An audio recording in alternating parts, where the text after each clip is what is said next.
اسلام کی آمد سے قبل قرآن پاک کی تصریح کے مطابق ایک سال میں 12 مہینے ہوا کرتے تھے، اور ان 12 مہینوں کا اجراء آسمان و زمین کی تخلیق کے وقت سے کیا گیا۔ ان مہینوں میں 4 مہینے اہل کفار کے نزدیک بھی ایسے محترم ہوا کرتے تھے کہ وہ اپنی جاری لڑائیوں کو بھی موقوف کر دیا کرتے تھے۔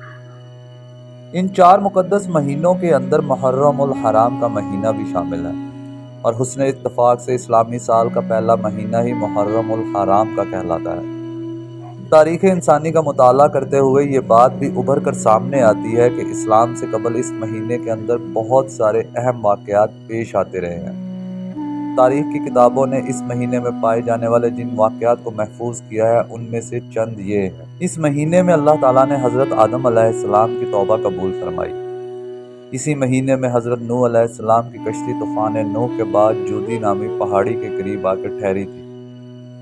اسی مہینے میں حضرت یوسف علیہ السلام کو قید سے رہائی حاصل ہوئی۔ حضرت ایوب علیہ السلام کو طویل بیماری کے بعد شفا نصیب ہوئی۔ حضرت یونس علیہ السلام کو اسی مہینے میں مچھلی کے پیٹ سے نجات ملی۔ حضرت موسیٰ علیہ السلام اور بنی اسرائیل کو فرعون اور آل فرعون سے اس طرح نجات ملی تھی کہ اللہ تعالیٰ نے فرعون سمیت اس کی فوجوں کو بحرہ کلزم میں غرق کر دیا تھا۔ اسی مہینے میں حضرت عیسیٰ علیہ السلام کو زندہ آسمان پر اٹھا لیا گیا تھا۔ ان تمام واقعات کا تعلق دین اسلام کی آمد سے قبل کا ہے، اور تاریخی کتابوں سے بھی یہ بات معلوم ہوتی ہے کہ یہ تمام واقعات محرم الحرام کی 10ویں تاریخ، جسے عاشوراء محرم کے نام سے یاد کیا جاتا ہے، کو پیش آئے۔ اسلام کی آمد کے بعد بھی بعض اہم واقعات محرم الحرام کی 10ویں تاریخ میں پیش آئے ہیں، جن میں حضرت عائشہ رضی اللہ تعالیٰ عنہ فرماتی ہیں کہ اسی روز یعنی 10 محرم الحرام اہل مکہ خانہ کعبہ پر گلاب چڑھایا کرتے تھے۔ اس مہینے کے حوالے سے تاریخ اسلام کے 2 اہم ترین واقعے یہ بھی ہیں۔ یکم محرم الحرام کو امیر المومنین خلیفہ راشد سیدنا عمر بن خطاب رضی اللہ تعالیٰ عنہ کی شہادت کا واقعہ پیش آیا۔ تاریخ اسلام کا دوسرا اہم ترین واقعہ 10 محرم الحرام کو سیدنا حضرت حسین ابن علی رضی اللہ تعالیٰ عنہ کی شہادت کا ہے۔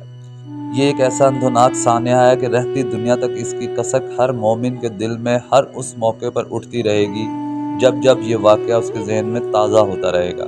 عاشوراء محرم الحرام کی 10ویں تاریخ کا نام ہے، اور محرم الحرام کے پورے مہینے میں جو تقدیس آئی ہے وہ اس تاریخ اور دن کی وجہ سے ہے، اور اسے مقدس جانتے ہوئے گزشتہ آسمانی مذاہب سے تعلق رکھنے والی قومیں بطور شکرانہ اس کا روزہ رکھتی رہی ہیں۔ رمضان المبارک کے روزوں کی فرضیت سے پہلے شریعت اسلامیہ میں بطور فرض کے عاشوراء کا روزہ رکھا جاتا ہے۔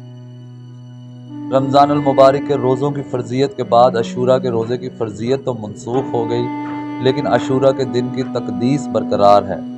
چنانچہ یہ فرما دیا گیا کہ اب جس کا دل چاہے اس دن کا روزہ رکھے، اور جس کا دل چاہے اسے ترک کر دے۔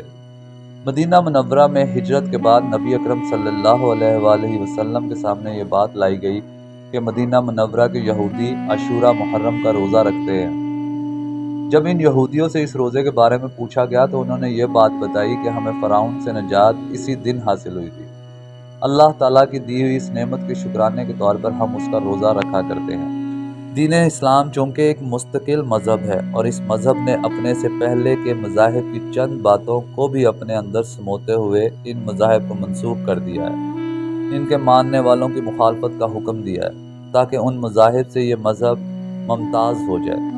لہذا حضور اکرم صلی اللہ علیہ وآلہ وسلم نے ارشاد فرمایا کہ آئندہ سال 10 محرم الحرام کے روزے کے ساتھ میں 9 محرم الحرام کے روزہ بھی اگر اس دنیا میں رہا تو ضرور رکھوں گا۔ چنانچہ اس ارشاد مبارک کی روشنی میں فقہائے کرام یہ مسئلہ بتاتے ہیں کہ اکیلا 10 محرم الحرام کا روزہ نہ رکھا جائے، بلکہ اس کے ساتھ ایک اور روزہ بھی ملا لیا جائے، یعنی محرم الحرام کی 9 اور 10 تاریخ کا روزہ رکھے، یا 10 اور 11 تاریخ کا روزہ رکھے۔ نبی اکرم صلی اللہ علیہ وآلہ وسلم نے اس روزے کے حوالے سے ارشاد فرمایا، جو شخص عاشوراء کا روزہ رکھے، مجھے اللہ تعالیٰ کی ذات سے امید واثق ہے کہ اس کے پچھلے 1 سال کے گناہ معاف فرما دیے